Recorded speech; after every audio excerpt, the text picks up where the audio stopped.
Right, okay. Suresh వినిపిస్తుందా? Sir ఇప్పుడు చాలా బాగా చెప్పారు సోదరి కీర్తన గారు, మా సోదరుడు విజయ్ కిరణ్ గారు. అయితే నేను ఒకే ఒక అంశాన్ని అడగదలుచుకున్నాను. 2 సంవత్సరాలుగా జగన్మోహన్ రెడ్డి గారు అనేక సార్లు మీడియా సమావేశాన్ని పెట్టి ఎన్నో ప్రశ్నలు అడిగారు. ఎప్పుడు కూడా 2 సంవత్సరాల కాలంగా తెలుగుదేశం పార్టీ కానీ జనసేన పార్టీ కానీ వీళ్ళు అంటున్నారు కదా, మేము కూటమి విచ్ఛిన్నం చేయడానికి ప్రయత్నం చేస్తున్నారని సమాధానాలు చెప్పింది లేదు. పైపెచ్చు ఇప్పుడేమంటున్నారు, వీళ్ళంతా ఒక పెయిడ్ బ్యాచ్ని తీసుకొని ఇట్లాంటి రాజకీయాలు చేస్తున్నారు, ఇలాంటి సంఘ విద్రోహ శక్తుల్ని పెంచి పోషిస్తున్నారు అనే ఉద్దేశంతో మాట్లాడుతున్నారు. నిన్న ఒక వ్యక్తి, నేను ఒక ఆర్టిస్టుని, నాకేమీ తెలీదు, ఫలానా వాళ్ళు చెప్తే నేను ఇలా నటిస్తున్నాను అంతే అంటూ జగన్మోహన్ రెడ్డి గారిని అనుకరిస్తూ వ్యక్తిత్వ హననానికి పాల్పడినటువంటి సంఘటన చూశాం. నారా లోకేష్ గారు కూడా మెచ్చుకున్నారట ఆయన్ని. ఆస్కార్ లెవెల్లో నటించావు నాయన ఆర్టిస్టు అని మెచ్చుకున్నారట. ఇంకొక పెయిడ్ ఆర్టిస్ట్ గ్యాంగు ఆవిడెవరో ఆకృతి పాప అంట, ఆకృతి పాప ఏదో, ఆవిడ ఒక పెయిడింగ్ ఆర్టిస్టు. వాళ్ళు వచ్చి వైఎస్ఆర్ కాంగ్రెస్ పార్టీ మాజీ మంత్రులను, మాజీ శాసనసభ్యులను వ్యక్తిత్వ హననానికి పాల్పడుతూ ప్రతిరోజు కూడా ఇదే పనిగా పెట్టుకొని వీడియోలను తయారు చేస్తూ సోషల్ మీడియాలో సర్క్యులేట్ చేస్తున్నారు. మరి వీళ్ళు పెయిడ్ బ్యాచ్ కాక ఇంకేంటో మాకు అర్థం కావట్లా. ఆ తర్వాత నేరుగా తెలుగుదేశం పార్టీనే మై టీడీపీ అనేటువంటి ఒక యాప్ తీసుకొచ్చి దాంట్లో కార్యకర్తలకి సోషల్ టాస్క్లు ఇవ్వడం, ఈ రకంగా పెయిడ్ ఆర్టిస్టులతో చేయించినటువంటి వీడియోలన్నింటినీ కూడా ట్విట్టర్లో కానీ, ఫేస్బుక్ లో కానీ, ఇన్స్టాగ్రామ్ లో కానీ షేర్ చేసి స్క్రీన్ షాట్లు ఇస్తే పార్టీ నుంచి బహుమతులు పొందుతారు అనే నేరుగా విష ప్రచారాలు. అంటే వీళ్ళు ఎలా మాట్లాడుతున్నారంటే వైఎస్ఆర్ కాంగ్రెస్ పార్టీ మీద నిందలేయడానికే పని చేస్తారు, వీళ్ళు మమ్మల్ని పెయిడ్ ఆర్టిస్టులతో పనిచేస్తున్నాం అని చెప్పి నేరుగా వీళ్ళే పెయిడ్ ఆర్టిస్టులతో పనిచేయిస్తా రిటైర్మెంట్ గా దొరుకుతున్నారు. సీమరాజా గారు ఎవరు సార్? వాళ్ళకి తెలుగుదేశం పార్టీ నుంచి ఫండింగ్ రావట్లేదా? వాడు ఆర్పీ గారు తనిఖీ మాలినారో వాడు మాట్లాడే మాటలు ఎందుకు అనవసరంగా ఎంత అసభ్యంగా మాట్లాడతాడు. ఏం వాళ్ళు ఏమైనా పాలసీల మీద పోరాటాలు చేస్తున్నారా, లేదంటే ప్రజా సమస్యల మీద ఉద్యమాలు చేస్తున్నారా? 24 గంటలు వైఎస్ఆర్ కాంగ్రెస్ పార్టీ పైన, వైఎస్ఆర్ కాంగ్రెస్ పార్టీ నాయకుల పైన వ్యక్తిత్వ హననానికి పాల్పడుతూనే ఉన్నారు. మరి ప్రభుత్వం ఏ చర్యలు తీసుకోదు. మరి ఈ రకంగా జగన్మోహన్ రెడ్డి గారిని వ్యక్తిత్వ హననం చేస్తారు, ఈ రకంగా పెయిడ్ ఆర్టిస్టులను తీసుకొని వచ్చి వైసీపీని ఈ రకంగా ప్రజల్లో వ్యతిరేకత తీసుకురావడానికి ప్రయత్నం చేస్తారు.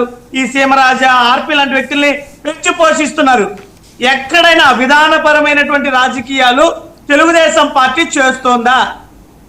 వైఎస్ఆర్ కాంగ్రెస్ పార్టీ కూటమి ఇచ్చినటువంటి మేనిఫెస్టోల మీద ప్రశ్నిస్తే అక్కడ సమాధానం చెప్పరు.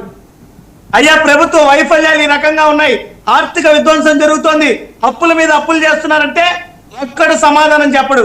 ఏమైనా అంటే ఇలాంటి పనికి మాలిన పెయిడ్ ఆర్టిస్టులు పెట్టుకొని జగన్మోహన్ రెడ్డి గారి మీద, వారి సతీమణి మీద, లేదంటే ఇలాంటి ఆకృతి పాప, అవతారం పాప అంట ఆవిడెవరో, ఆవిడని తీసుకొని వచ్చి ఈ రకంగా స్టంట్లు చేయిస్తూ, స్క్రిప్ట్లు చేయిస్తూ వాళ్ళని పెంచి పోషిస్తున్నారు.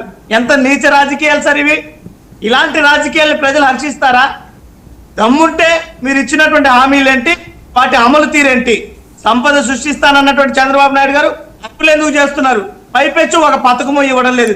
ఇలాంటి ప్రశ్నలు, ఇలాంటి చర్చ మేము సిద్ధంగా ఉన్నాం. ప్రతిసారి కూడా విధానాల పరంగా సరే కాదు అంటే సురేష్, నా పాయింట్ సురేష్ కాదు, ఈ గమన ఏంటి, ప్రశ్న రావణ ఏంటి, మీకు సంబంధాలు ఉన్నాయని చెప్తున్నారు. ఈ ఎపిసోడ్ అంతా ఏంటంటే వైఎస్ఆర్ కాంగ్రెస్ పార్టీకి ప్రజల్లో వచ్చేటువంటి ఆదరణని, వచ్చేటువంటి వ్యతిరేకతని ఎలా తగ్గించుకోవాలన్నటువంటి కుట్రలోనే ఇలాంటి డైవర్షన్ పాలిటిక్స్ ఇవన్నీ కూడా కూటమి ఎత్తుగడలో భాగం. గమన వ్యవహారం ఏంటో, రావణ్ వ్యవహారం ఏంటో ప్రజలకు అర్థమవుతుంది. ఈరోజు ప్రభుత్వం మన చేతిలో ఉంది కదా అని ఇష్టానుసారం ప్రవర్తిస్తే చూస్తూ ఎవరు ఊరుకోరు. వాస్తవాలు ఏంటి? ఈరోజు ప్రభుత్వం సాక్ష్యాధారాలని కోర్టులో చూపాల్సినటువంటి పరిస్థితి. దేశ విద్రోహము, సంఘ విద్రోహము ఇలాంటి కేసులు పెట్టారు. రేపు బయటపడతారు. కాదు, ఇప్పుడు ప్రభుత్వం ఆవిడ వైఫల్యాలు. వెనకాతల చాలా గ్యాంగ్ ఉందని కదా, ఎవరైనా సరే. పోలీసుల విచారణలో తెలిసినవి చాలా పెద్ద గ్యాంగ్ ఉందని, అది పవన్ కళ్యాణ్ గారు అవును, టార్గెట్ గా. తెలియనివ్వండి సార్, తెలియనివ్వండి. ఒకవేళ వాస్తవం అయితే ప్రజలు నిర్ణయిస్తారు ఎవరి ఈ తప్పు, పవన్ ఎవరు కళ్యాణ్ గారి ఒప్పుకోలేదు. టార్గెట్ ఏంటి? మన- చాలా మంది పవన్ కళ్యాణ్ టార్గెట్ ఏంటి? పవన్ కళ్యాణ్ గారిని ఎవరో టార్గెట్ చేయడం ఎందుకు సార్? ఇంతకుముందు సోదరుడు విజయ్ అని చెప్పారు, భస్మాసుర హస్తం మాదిరి వాళ్ళు పెట్టుకున్నారని. ఆ భస్మాసుర హస్తం లాగా ఆయన నెత్తిన ఆయన చేయబెట్టుకుంటున్నటువంటి వ్యక్తి ఈ రాష్ట్రంలో పవన్ కళ్యాణ్ గారు. ఆయన ఎవరో టార్గెట్ చేయాల్సిన అవసరం లేదు, అసలు ఆయన లెక్కలోకే లేరు. రాష్ట్ర ప్రజలు ఎప్పుడూ ఆయన పక్కకు తీసిపెట్టినటువంటి పరిస్థితి. ఎందుకంటే ఆయన చెప్పేది ఒకటి జరగదు. ప్రభుత్వంలో లేనప్పుడు చెప్పిన మాటలు ప్రభుత్వంలోకి వచ్చాక గల్లంత అయిపోయాయి. ఈ రోజు ప్రజలే పవన్ కళ్యాణ్ కనపడటం లేదనేటువంటి కాదు సురేష్, భావన వాళ్ళు ప్రచారం చేసి అంతా మీ లెక్క తేల్చింది ఆయనే అని వాళ్ళు అంటారు, మీరు అసలు ఏమో లెక్కలోనే లేరంటారు. ప్రజలు ఏది వినాలి? ఏ లెక్కలో ఉన్నారు సార్?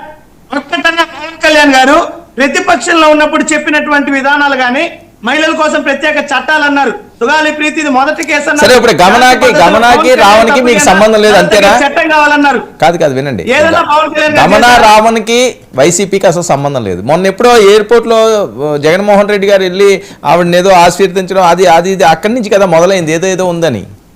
నేను ఒకటి చెప్తాను సార్, ఈ రోజు రాష్ట్రంలో ప్రభుత్వంచే బాధింపబడుతున్నటువంటి ఏ బాధితుడైనా వాళ్ళకి నమ్మకం విశ్వాసం ఉన్నటువంటి వాళ్ళని వచ్చి కలుస్తారు. మొన్న ఆక్వా రైతులు, అంతకుముందు అమరావతి రైతులు, టిఎస్సి అభ్యర్థులు, లక్ష్మి గారు, ఈ రకంగా బాధితులు ఎవరున్నా కూడా ఒక నాయకుడి మీద నమ్ముకుంటే వచ్చి కలుస్తారు. ఓకే, అందులో తప్పేముంది? సో ప్రశ్నారావణ బాధితులు మంచోడు అంతేనా? కృష్ణారావణ బాధితుడా మంచోడా అన్నది నిర్ణయించడానికి నేను జడ్జిని కాదు సార్.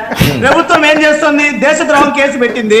దేశద్రోహం ఏ రకంగా దేశద్రోహం అవుతుంది?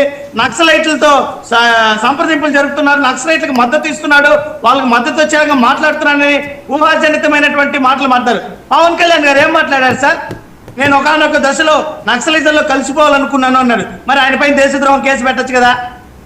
ఆయనే అన్నాడు, తుపాకీ పట్టుకోవాలనుకున్నా, నక్సలైట్లతో కలుద్దాం అనుకున్నా అని ఆ రోజు ఆయన మాట్లాడితే ఆహా పవన్ కళ్యాణ్ గారు ఉద్యమకారుడు అనుకున్నారు. మళ్ళీ ఇప్పుడేమంటున్నారు? నక్సలిజం అనేది ఒక చూపిస్తున్నారు. అంటే వీళ్ళకి మెచ్చితే నక్సలిజాన్ని పొగుడతారు, వీళ్ళకి చెడ్డ అనిపిస్తే వాళ్ళు తిడుతారు. ఓకే, చర్చిద్దాం సురేష్. ప్రసాద్ గారు, సామెత చూసుకోవాలి సార్. ఎవరినైనా విమర్శించేటప్పుడు ఏంటి ఈ రోజు చట్టాలను ఉల్లంఘిస్తున్నటువంటి విషయం పైన మేము మాట్లాడుతున్నాం, మానవ హక్కుల ఉల్లంఘనని మేము మాట్లాడుతున్నాం, ప్రభుత్వ వైఫల్యాలను మేము మాట్లాడుతున్నాం. మాట్లాడదాం ఒక నిమిషం. ప్రసాద్ గారు, ఏంటి గమనం ఏంటి, ప్రశ్నారావణ ఏంటి, వీళ్ళ వెనకాతల పవన్ టార్గెట్ గా ఒక నెట్వర్క్ నడుస్తుంది అని చెప్పి పోలీసుల విషయాల్లో తేలుతున్నది. అంటే చాలా వీడియోలు ఇవన్నీ కూడా వస్తున్నాయి. ఆవిడ కూడా బెంగళూరు నుంచి వాళ్ళు బళ్ళారి మీదుగా హైదరాబాద్లో ఆవిడ పెట్టిన మకాములు కానీ లేకపోతే వేరే డీల్స్ కానీ అన్నీ ఒకటొకటే వస్తున్నాయి. అసలు ఎక్కడి నుంచి ఎక్కడికి వెళ్తుంది ఈ కేసు?